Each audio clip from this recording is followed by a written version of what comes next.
Our message for this Remembrance Sunday, entitled The Remembrance Day Story. He was very old now, but could still hold himself stiffly at attention before the monument. His war, the one to end all wars, now just fading as a part of history. Very few could remember firsthand the savageness of the ordeal that had sent millions of young men to their deaths. Cannon fodder, they called them, sent before the guns to be mown down, blown apart by chunks of metal which had slaughtered their frail bodies. The cream of the generation, almost wiped out. He was haunted by the faces of the boys he had to order into battle, the ones who would never come back. Yet one nameless ghost was able to bring a measure of comfort to his tormented mind. At the sound of the guns signaling the 11th hour, he was mentally transported back to the field of Flanders. The battle had raged for over 2 hours, with neither side gaining any advantage.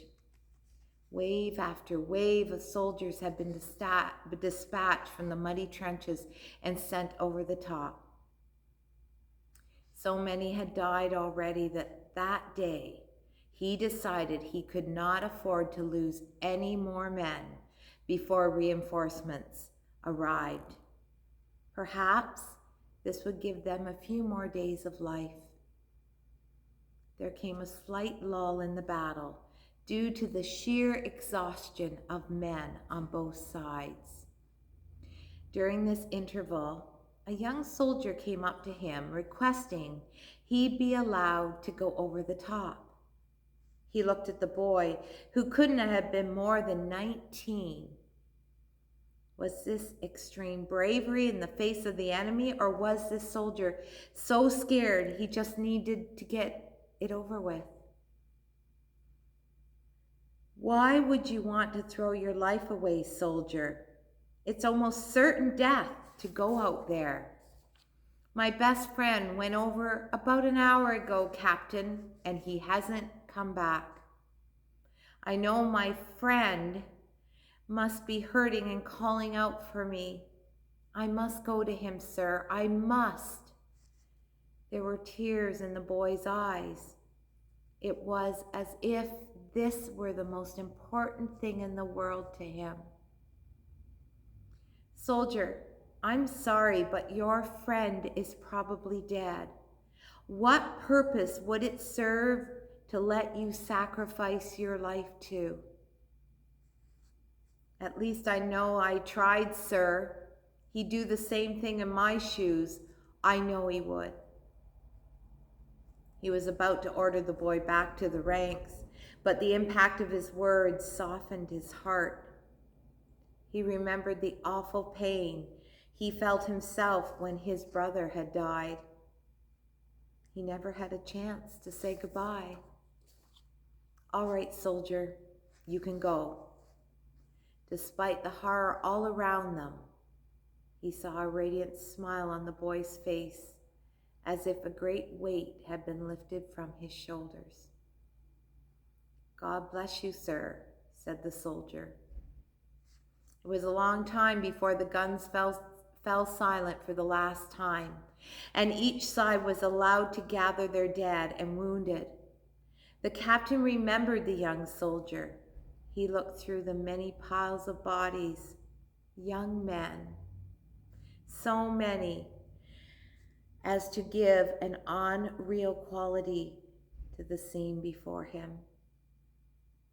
When he came back to the makeshift hospital, he looked carefully through the casualties. He soon found himself before the body of the soldier, alive but severely wounded. He knelt down beside the young man and gently laid his hand on his shoulder. I'm so sorry, son. I knew I was wrong to let you go. Oh no, sir. I'm glad you did. and I'm glad you're here now, so I can thank you. You see, sir, I found my friend. He was badly wounded, but I was able to comfort him at the end. As I held him dying in my arms, he looked me in the eyes and said, I knew you'd come. The young soldier faded between consciousness and oblivion for some time before he finally slipped away. The captain stayed by his side until the end, tears streaming down his cheeks. Only in war, the happy endings would be so terribly sad. As the bugle sounded taps, the old captain envisioned once again the young soldier's face. Looking up, he could almost hear the stone monument calling out to him, I knew you'd come.